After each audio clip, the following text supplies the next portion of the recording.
Role चाहे film Satyakam के सीधे साधे ईमानदार हीरो का हो, या फिर फिल्म शोले के एक्शन हीरो का हो, या फिल्म चुपके चुपके के कॉमेडियन हीरो का, अभिनव का डंका बजाने वाले धर्मेंद्र सिंह देओल अभिनय प्रतिभा के धनी कलाकार हैं।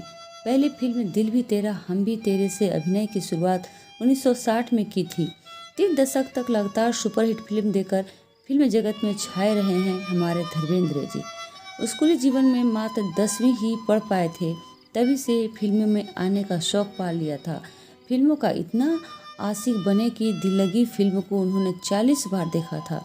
आदत इतनी बुरी थी कि वे स्कूल के जगह सिनेमा हॉल में पहुंच जाया करते थे, लेकिन घर की खर्चे को देखते हुए उन्हें रेलवे क्लर्क की नौकरी करनी पड़ी थी। सपना था कि अच्छा सा एक अफसर बन जाऊं। 19 वर्ष की उम्र में प्रकाश कौर से शादी कर ली गई थी। वैसे तो आप सभी जानते हैं कि धर्मेंद्र ने 2 शादियां की, पहली प्रकाश कौर और दूसरी हेमा मालिनी से। प्रकाश कौर के ही बेटे हैं सनी देओल, बॉबी देओल और अजीता देओल, और हेमा मालिनी की 2 बेटियां हैं ईशा और आहान देओल। धर्मेंद्र जी की पढ़ाई फगवाड़ा के आर्य हाई स्कूल एवं रमगढ़िया स्कूल में हुई है। जन्म भी फगवाड़ा पंजाब में हुआ था 8 दिसंबर 1935 को। अब चलते हैं उनकी फिल्म कैरियर की शुरुआत कैसे हुई जानने के लिए। फिल्म फेयर की एक प्रतियोगिता की जहां पर धर्मेंद्र भी पहुंच गए थे। इस प्रतियोगिता में अच्छे अच्छे डायरेक्टर आए हुए थे और वहां फिल्मों को डायरेक्टर लोग चुन रहे थे अपने ही किरदार को। वहाँ एक डायरेक्टर थे अर्जुन हिंगरानी, जिन्होंने धर्मेंद्र को बहुत पसंद किया, और हिंगरानी ने अपनी फिल्म दिल भी तेरा हम भी तेरे में एक रोल प्ले के लिए उन्हें 51 रुपये पर साइनिंग करवाई थी।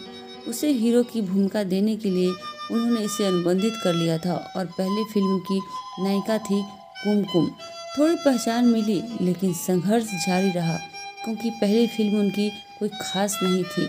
सफलता चुपचाप आती है और दुखों को आईना बनाकर दिखाती है, लेकिन जिसने ये जुनून तय कर लिया कि मुझे सफल होना है, वह संघर्ष करते रहता है अपने जीवन में।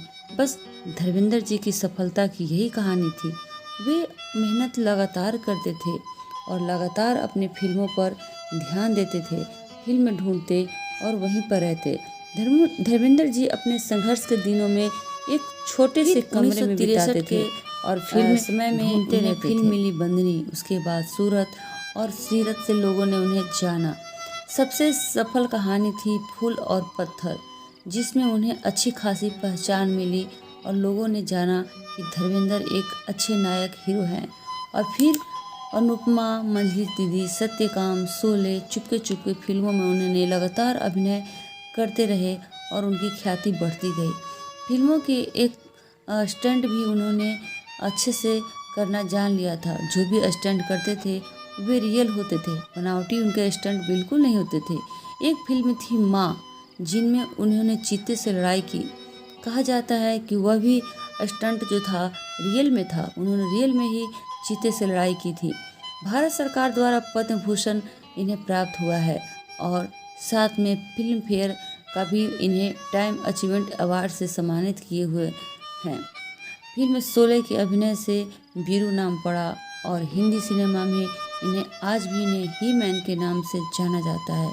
2004 में वे राजनीतिक में आए और फिर उसके बाद फिर फिल्मों में उन्होंने कदम रखा यमला पगला दीवाना, जिसमें उन्होंने अपने बेटों के साथ यमला पगला दीवाना 1, 2 इस तरह कई फिल्में बनाई। आज भी धर्मेंद्र छोटे मोटे रोल प्ले करते हैं, आज भी हमारे बीच में मौजूद हैं। उन्हें हम तारक मेहता का उल्टा चश्मा में भी देख चुके हैं।